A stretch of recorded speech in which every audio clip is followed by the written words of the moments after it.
আমার মনে হয় বাংলাদেশ চলচ্চিত্র জগতের জন্য 'প্রিন্স' সিনেমাটা একটা ইতিহাস হয়ে থাকলো।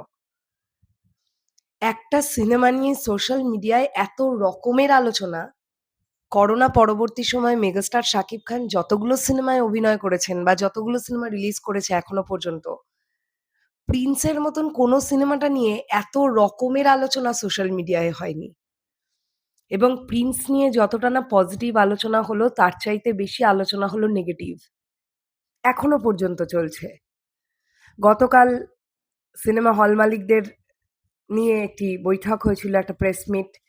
সেখানে তাদের বক্তব্য। আজকে কিছুক্ষণ আগে দেখলাম 'প্রিন্সের' যিনি লেখক, গল্পটার যিনি লেখক মেজবাহউদ্দিন সুমন, তিনি একটি বিশাল বড় চোতা পোস্ট করেছেন। কিছু WhatsApp এ স্ক্রিনশট দিয়েছেন। তার বক্তব্য তিনি রেখেছেন। তার বক্তব্য অনুযায়ী যে তার লেখা গল্পটাকে একদম গলা টিপে মারা হয়েছে। ডিরেক্টর আবু হায়াত মাহমুদের কোনো ভিশনই ছিল না। সে সিনেমা নির্মাণই করতে পারে না। এই ধরনের করে তিনি লিখেছেন মেজবাহউদ্দিন সুমন। আপনারা চাইলে গিয়ে পড়ে নিতে পারেন। আমি আর এর থেকে ডিটেইলস কিছু বলছি না। তবে অনেক বড় একটা লেখা তিনি পোস্ট করেছেন।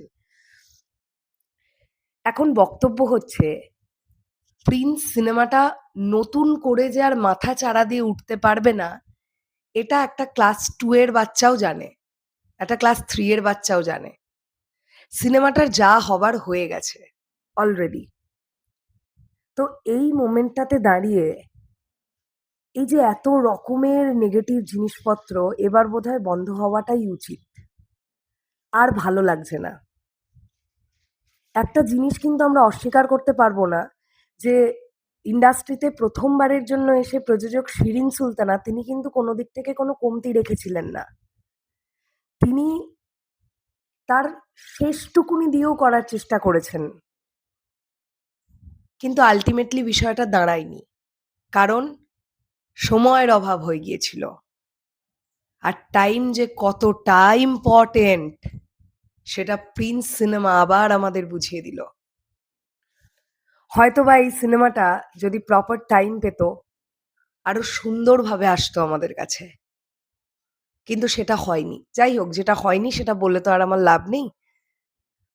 তো প্রশ্নটা হচ্ছে, সোশ্যাল মিডিয়ায় এবার এগুলো বোধহয় বন্ধ হওয়াই ভালো। কারণ 'প্রিন্স' নিয়ে কোনো পজিটিভ আলোচনা নেই আর সোশ্যাল মিডিয়ায়। সবটা শুধু নেগেটিভ, সবটা শুধু নেগেটিভ। আমি দেখলাম হল মালিকদের গতকালের যে বৈঠকটা হলো, সেখানে প্রযোজক শিরিন সুলতানা তো উপস্থিত ছিলেন। তিনি বলছেন যে, "আমি ভেবেছিলাম ১০-১২ কোটি টাকার মধ্যে ছবিটা কমপ্লিট হয়ে যাবে, কিন্তু আমার অনেক বেশি বাজেট বেরিয়ে গেছে, প্রায় দ্বিগুণ।"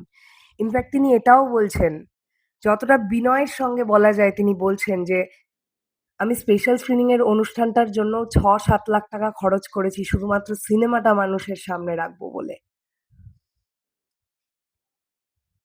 তো 'প্রিন্সের' সঙ্গে যেগুলো হলো, সেগুলো যেমন ভালো হলো না, এটা যেমন ঠিক, ঠিক তেমনই এই 'প্রিন্স' টিম যা ফেস করলো, আমার মনে হয় ইন ফিউচার প্রোডিউসাররা বা ডিরেক্টররা মেগাস্টার শাকিব খানকে নিয়ে কাজ করতে গেলে আরো অনেক প্রফেশনাল হবে।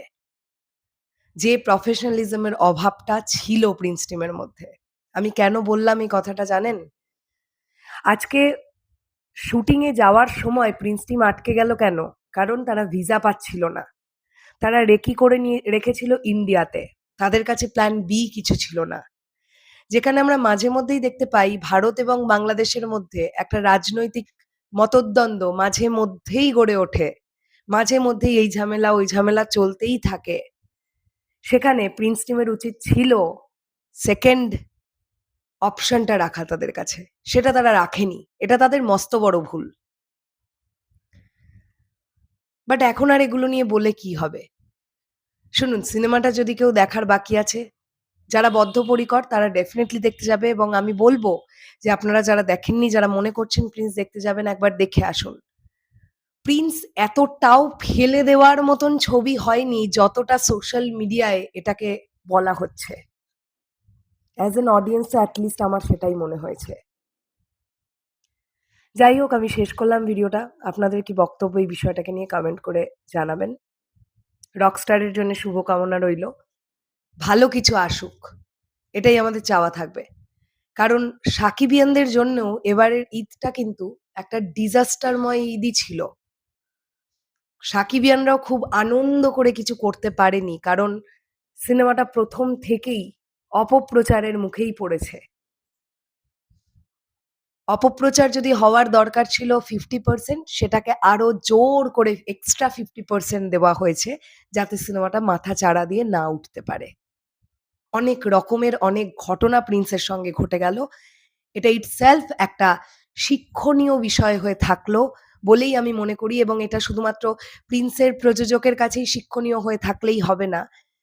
ইন ফিউচার যে সকল প্রযোজকেরা মেগাস্টারকে নিয়ে কাজ করবেন, তাদের প্রত্যেকের কাছেই এটা একটা শিক্ষণীয় বিষয় হয়ে থাকুক, এটাই চাইবো। কারণ আজ শিরিন সুলতানা যা ফেস করেছেন, কাল অন্য কেউ তা ফেস করবেন না, এর গ্যারান্টি কিন্তু কেউ দিতে পারে না। স্পেশালি নতুন প্রোডিউসার কেউ যদি আসবেন মনে করছেন, প্রচুর সার্ভে করুন। চারিদিকটা আগে জানুন। কোথা থেকে কি হয়, কি থেকে কি হয়, তবেই আসুন এই ফিল্ডে। নচেৎ দূরেই থাকুন।